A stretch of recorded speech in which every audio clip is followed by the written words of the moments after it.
مساء الفل عليكم، عاملين ايه؟ يا رب تكونوا بخير.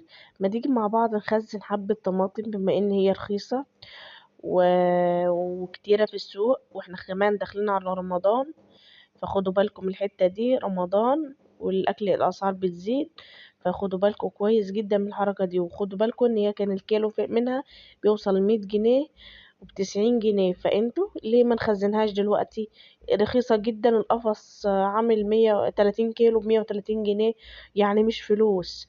فاهمين قصدي؟ فيلا نخزن كمية كده تنفعنا لايه، لوقت زنقة. جبت الطماطم بتاعتي غسلتها كويس وقطعتها زي ما انتوا شايفين 4 ارباع او نصين على حسب ما انتوا ايه بتحبوا. وحطيتها على النار، ولا مية ولا اي حاجة، هي كده كده هتنزل المية بتاعتها. فغسلتها وقطعتها، حطيتها في حلة كبيرة وحطيتها على النار على درجة حرارة متوسطة تغلي. تفضل تغلي تغلي تغلي لحد ما ايه، لحد ما اللهم صل وسلم وبارك على سيدنا محمد، لحد ما تستوي. هوريك هي هتستوي ازاي. قلت بقى على ما تستوي او اروق بقى ايه المواعين ورايا. دي كنت بوريكم العجانة دي فيها رمل قد ايه. وعلى فكرة والله العظيم الطماطم حلوة جدا دلوقتي. وتجيب القفص من فوق تلاقيه زي تحت، يعني مفيش اختلاف.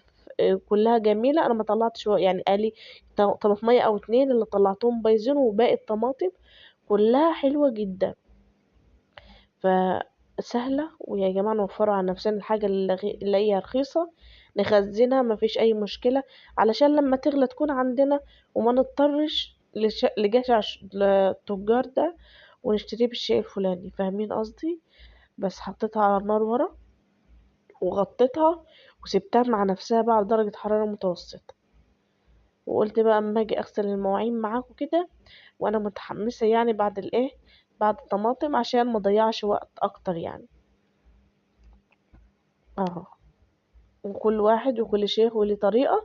ودي طريقتي، لا بحط عليها بابريكا ولا بحط على بنجر، لأنه بيقولوا بيغير الطعم بتاعها. فاهمين قصدي؟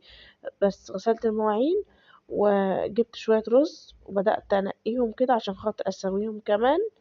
يعني ايدك شغالة في كل حاجة طول ما انت في المطبخ. طول ما انت في المطبخ ايدك شغالة في كل حاجة. في ناس قالت ان انت لما بتضيف البنجر قيمة غذائية عالية للطماطم، بس بيغير طعمها، والبابريكا كذلك. بس انا بقى جربتها كذا مرة صراحة بالطريقة اللي انا عملتها بيها دي، ما فيهاش ولا غلطة، والله ما فيها ولا غلطة. جميلة وبتقعد من السنة للسنة ولونها مش بيتغير ولا اي حاجة. بس بغسل بقى الرز بتاعي غسلة حلوة كده. صلوا على النبي واعملي لايك للفيديو واشتركي بقى معايا في القناة لو انت مش مشتركة، وفعلي زر الجرس عشان يوصلك كل فيديو جديد انا بنزله. اهو غسلت بقى الرز. عندي حلة على النار، حاطة فيها حبة زيت. انا هعمل رز حبة وحبة، فالحبة وحبة بتحط شوية زيت يتحمروا الاول، شوية رز يتحمروا الاول، وبعد كده تنزلي بايه، بقية الرز. انا حطيت الرز وهبدأ اقلب فيه لحد ما ياخد لون معايا. صلوا على النبي واذكروا ربنا كتير في الايام المفترجة دي.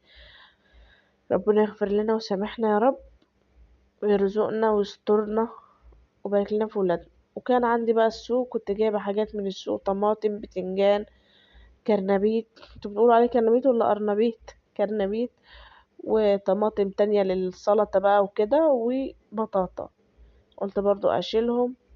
طول ما انا في المطبخ ايدي زي ما قلتلكوا شغالة في كل حاجة. بس تعالى بقى نرجع للرز تاني نشوف الدنيا فيها ايه. خلاص الرز بتاعي اخد لون اهو. نزلت بقية الرز كمية الرز بتاعتي، وهبدأ اقلب واحط المية بتاعتي وملح وحبة فلفل صغيرين بيخلوا ريحة الرز وطعمه تحفة. وخليه بقى على نار عالية لحد ما تشرب ميته، وبعد كده هدي النار عليه دقيقتين 3. بيكون استوى، مبياخدش اي وقت خالص. ومية على فكرة بزوده مية من الحنفية، يعني ما مش مية مغلية كمان. بس انا بقى عارفة المعيار بتاع الرز بتاعي فحطيته. ولو انت مش عارفة، على قد ما تحط رز حط مية. حطيت طبق رز، حط نفس الطبق امليه مية وحطيه. بس علي بقى النار عليه لحد ما تشرب ميته زي ما انتم شايفين اهو. وبعد كده هدي النار يستوي على الاقل بالمهل. قلبته تقليبة كمان كده، خلاص كان شرب ميته وهديت بقى عليه النار. تعالوا نرجع للطماطم بتاعتنا، شايفين لسه برضو على البوتاجاز اهي على الشعلة. وهنا كنت بوريها لكم برضو وهي على النار لسه برضو. تعالوا بقى بعد ما استوت، شايفين شكلها عامل ازاي، شايفينها مهرية ازاي. يلا بقى الخلاط بتاعنا فين؟ تهدى كده شوية ونجيب الخلاط بتاعنا. انا سبتها لتاني يوم على فكرة، ما ضربتهاش في نفس اليوم.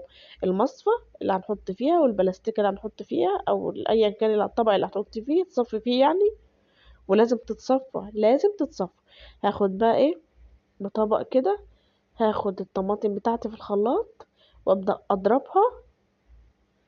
شايفين سهلة جدا ولا اي حاجة اهو.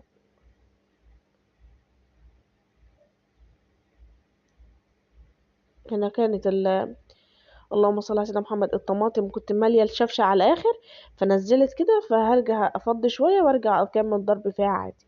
وبعدين انزل اصفيها بقى في المصفى بتاعتنا. اللهم صل وسلم وبارك على سيدنا محمد حبيبي يا رسول الله.